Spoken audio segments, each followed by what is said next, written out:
Hi, everybody. Welcome to another edition of 10 Minutes 2.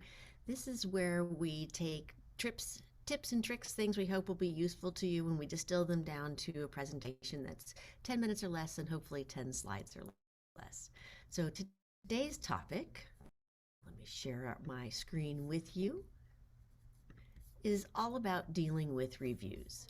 And so this is about receiving reviews on your work and how to deal with those reviews to the best of your ability and to hopefully help your product get published. So we're talking about reviews. It could include a publication. It could also include a grant or anything like that where you've received reviews from peers, probably in an anonymous feedback kind of way.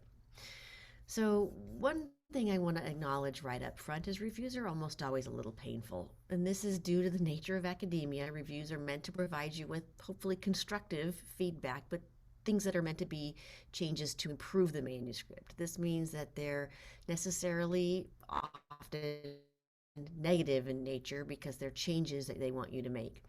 And that can feel deeply personal. So I always advise folks to read your reviews, then set them aside. And what do I mean like this? So I equate this to the 7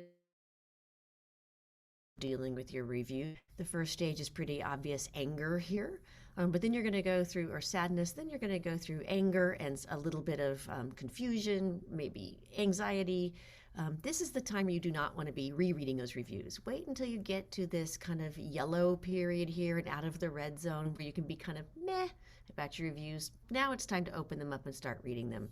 And you should give this maybe 1, maybe 2 weeks, not a lot longer. You don't want it to linger, but do give it a little bit of time. Then you're going to progress along to this, what I call discovery point, where you realize there's actually some useful things in here from these reviewers. And then when you get here to this point, I can't believe I made that mistake, but you're going to fix it. And when you're green here, you're ready to deal with everything, be a team player with your grant to get it in the end. The thing to remember as you're getting towards that green state is that the reviewers actually aren't your enemy, okay? They've invested time and energy in you. And so you want to think about that when you read the comments. They took the time out of their day to provide you with this feedback, and that's something, right? So you want to look at that and say, what were the reviewers looking for? How can I meet those goals and improve my manuscript? How or why did the reviewers misunderstand what I did? How can I better explain what I did to meet the goals of the reviewers then? So that's an appropriate mindset for approaching the changes you need to make in the manuscript. You also want to keep your eye on the prize here. So your goal is to make the editor's life easy here and make it as easy as possible for this editor to speed this paper along to publication.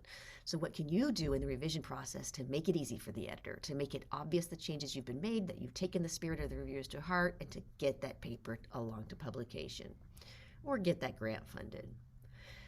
And to that I say, help the editor to help you. You want to craft a very careful, very thoughtful reviewer's letter. The first thing I recommend is you want to acknowledge in theory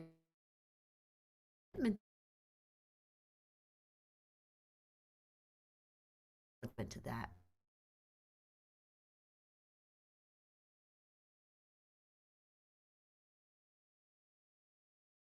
Text how you dealt with those points. What are the changes you made? Give a line number, give a page number, provide a brief recap of what you did if you rewrote a section, or if it's a small change, even paste the change right into the letter.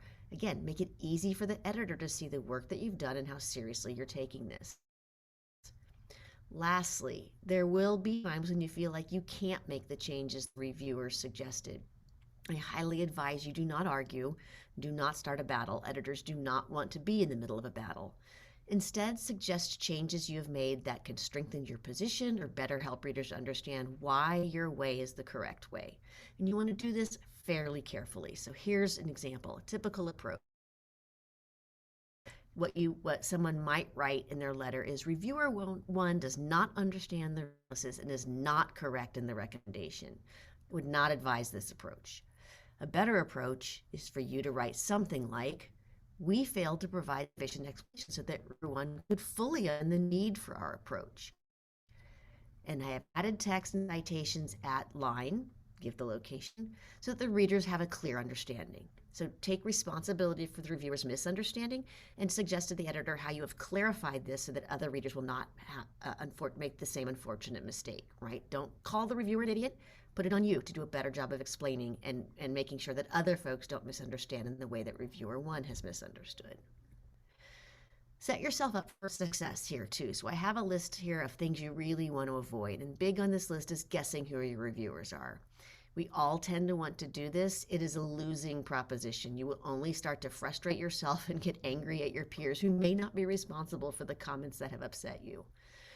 You also should avoid discounting the weight the editor will place on reviewers' opinions. Okay, so again, this is like, don't get in a battle about the reviewers because the editor probably has or may have a fairly long-standing relationship with that reviewer, and you may lose out on this battle. Don't assume your editor has a deep knowledge of your paper or your field. Editors handle a lot of papers, and so you don't want to assume things. You want to be careful in explaining why your approach is correct or why you did the things you did. Careful, courteous, and thorough in here.